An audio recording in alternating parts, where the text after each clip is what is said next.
पाडला जात आहे. लोकांचा विरोध अतिक्रमण पाडायला नाहीये, परंतु कॉम्पेन्सेशन मिळावं, त्याची नुकसान भरपाई मिळावी अशा प्रकारचं म्हणणं आहे. असं आहे की पहिल्यांदा तर सर्व लोकप्रतिनिधी प्रशासन एकमत करून काही कडक निर्णय घेते आहे आणि अतिक्रमण काढतात ही मला असं वाटतं समाधानाची गोष्ट आहे. कारण इतकं फ्युचरिस्टिक शहर हे अतिक्रमणाने वेढलेलं शहर म्हणून पुढे कधीच मोठं होऊ शकत नाही.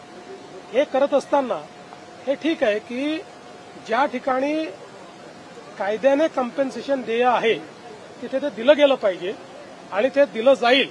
त्या संदर्भात मी स्वतः सूचना देखील सन्माननीय आपले जे इथले आयुक्त आहेत त्यांना केलेली आहे आणि त्याकरता त्यांना काही मदत लागली तर ती मदत देखील आपण करू.